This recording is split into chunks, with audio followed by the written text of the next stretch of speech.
Bom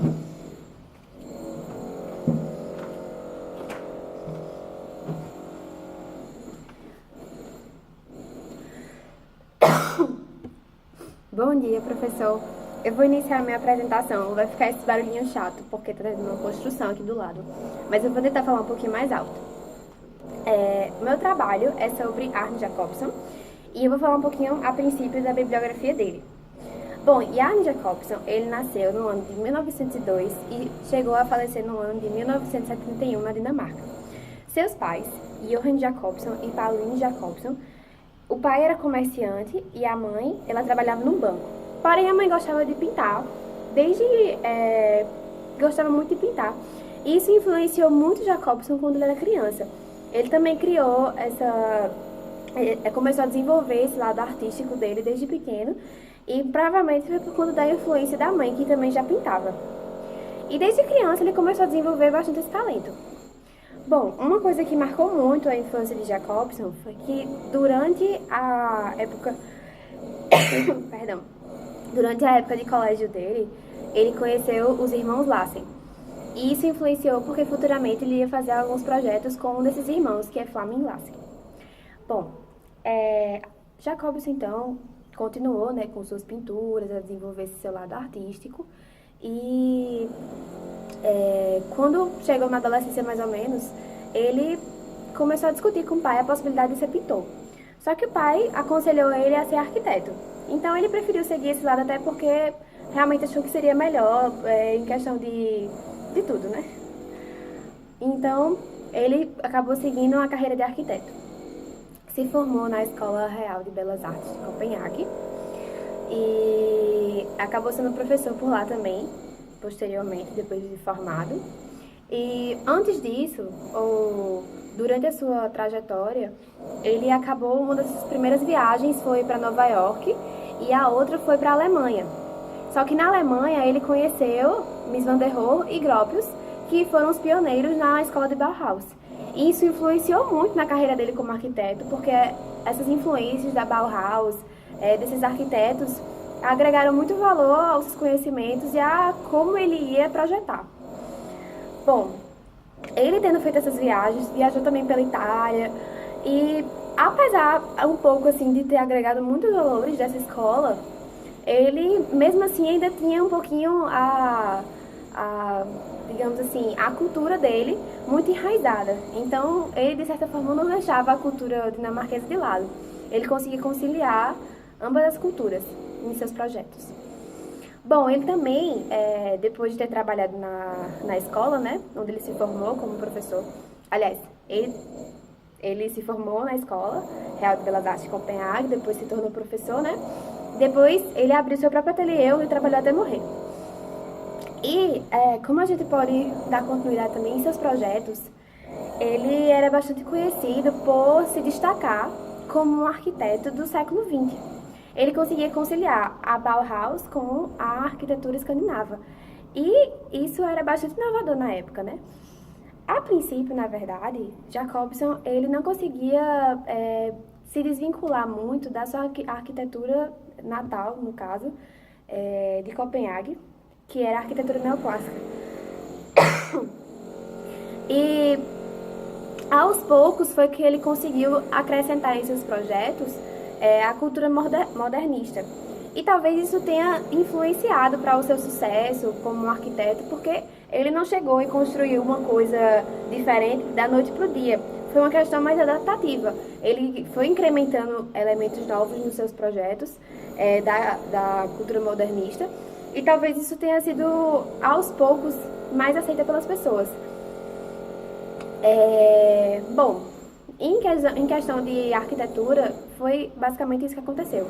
Já no mobiliário, eu acho que ele se destacou muito mais do que na parte de arquitetura. Ele fez mobiliários bastante conhecidos até hoje, pessoas que nem conhecem, na verdade, assim, que podem até não conhecer o arquiteto, mas que com certeza conhecem suas cadeiras, suas obras. Elas são realmente bastante conhecidas, então ele se destacou muito nesse aspecto. A gente pode ver aqui algumas de suas obras. A sua primeira casa, realmente, sua primeira obra conhecida foi a Casa do Futuro. Essa Casa do Futuro, ela na verdade foi um concurso para construir a Casa do Futuro, como o nome mesmo já diz, e ele ganhou. Ele fez uma casa bem estilo Jacksons e se deu muito bem, fez um L ponto em cima, a entrada da casa era daquelas de a porta de vidro que abria com, acho que sensor, mas bem diferente. Ele acabou ganhando esse concurso com essa casa e foi o pontapé na carreira dele para que ele realmente fosse conhecido. Aí o próximo trabalho dele foi esse teatro, o Teatro Belvenue, que foi baseado totalmente na arquitetura cubista, todo branco, faz parte também da trilogia branca, ou seja, a trilogia branca ele e alguns outros projetos que Jacobson fez também relacionados a essa cultura, a cultura cubista. E depois ele fez a Soho Home House, que é muito difícil de falar, mas são 18 casas, 3 tipos diferentes, são casas geminadas, que na verdade devem ser casas de condomínio, mas que ficaram bem diferentes na época, são bem modernas, com janelas em fita, tijolinho, bem diferente, bem bonita também. E é um dos seus projetos famosos.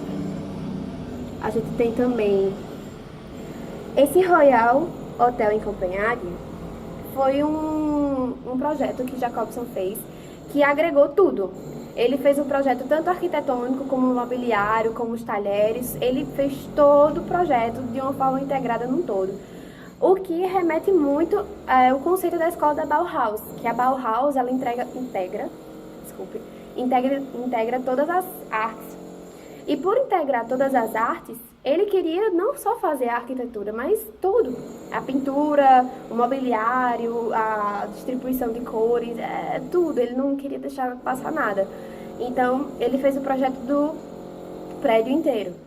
Hoje em dia, a parte interna foi toda modificada.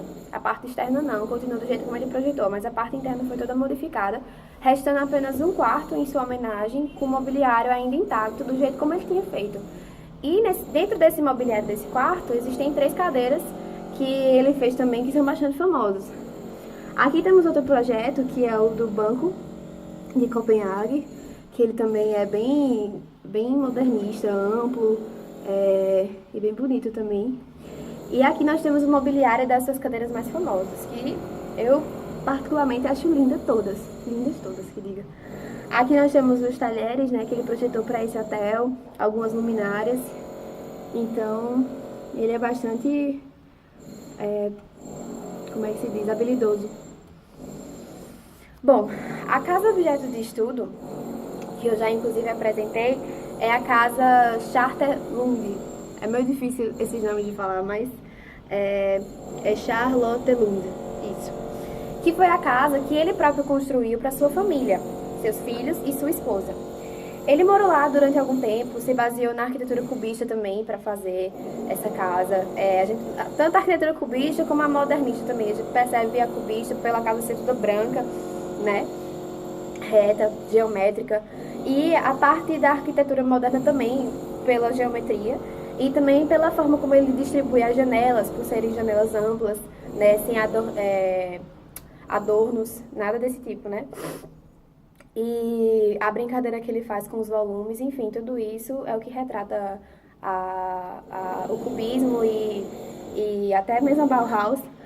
Mas, enfim, essa casa ele morou com a sua família por um tempo, só que Jacobson era judeu. Então, quando teve a Segunda Guerra Mundial, que foi na época em que ele ainda era vivo, ele teve que se refugiar. Ele saiu, fugiu e a casa foi abandonada. Então, basicamente, a história da casa é essa. É uma casa bastante simples, não tem muito... não é muito trabalhosa. Ai, subiu aqui. Bom, eu vou começar a falar dos aspectos, né? Subiu um pouquinho aqui. Ai. Deixa eu... Só um instantinho. Bom... primeiro, eu preciso dizer que foi muito difícil achar algumas coisas dessa casa. Então, a implantação mesmo não foi possível. Eu não encontrei a implantação no terreno, então eu acho que seria talvez até errado se eu apenas criasse algum entorno ao redor. Entorno ao redor redundante, mas desculpa. Mas enfim, Então, eu deixei o projeto apenas da casa. E por conta que eu não sabia a orientação da casa, a implantação, eu também não posso dizer onde fica o sul e o norte, infelizmente. Mas, a gente levando em consideração aquela parte do jardim que eu mostrei na foto ali em cima, que aqui seria a frente, então, assim, começando a falar da insolação, eu poderia dizer que o sol nasce aqui na fachada posterior da casa e se põe na fachada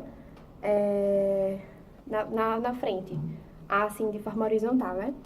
Então, levando em consideração que a insolação ocorre dessa forma, a gente consegue perceber que esses ambientes aqui são os que recebem o sol matinal e aqui o sol da tarde. Ou seja, esses ambientes, eles são os mais sacrificados, digamos assim, né? Porque, de certa forma, é o que recebe mais calor.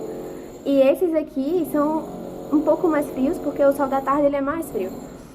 Porém, aqui, essa aqui é a planta do térreo e aqui é a planta do primeiro pavimento. Eu não mostrei aqui nessa apresentação, mas no caderninho eu coloquei as plantas em A3, então vai dar pra ver melhor que é a planta do pavimento térreo e pavimento primeiro andar. Mas, nesse caso, aqui a gente então vai ter o seguinte. Aqui nós vamos ter o escritório, sala de jantar, o terraço. Vão todos ser ambientes de maior estadia, ou seja, de maior permanência. Então são ambientes onde realmente não pode ser aquele sol na sua cara, né?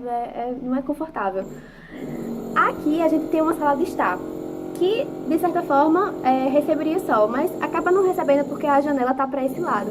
Como o sol nasce para cá e vem para cá, ele vai pegar basicamente essa fachada, então aqui não tem problema, acaba que não recebe assim, né, insolação aqui. Mesmo que fosse uma área sacrificada, mas acaba não sendo. E aqui é a cozinha. Essa parede aqui todinha, ela não tem janela, quase não tem janela, então não tem muito problema.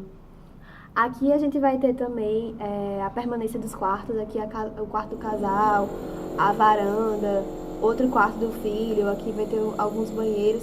E apenas um quarto de um filho é que vai receber essa parede aqui com maior insolação. Mas a janela também está voltada para essa fachada daqui, essa fachada lateral. Basicamente de insolação é isso. A circulação, ela está bem vinculada com o zoneamento, assim, a logística. Esse barulho tá horrível. Mas enfim, eu coloquei aqui continua sendo a planta do térreo e aqui é a planta do primeiro pavimento. E levando em consideração que aqui é o jardim, a gente vai ter uma entrada do jardim para o terraço. Essa parte da casa toda aqui, ela é mais voltada para o social e aqui para o privado.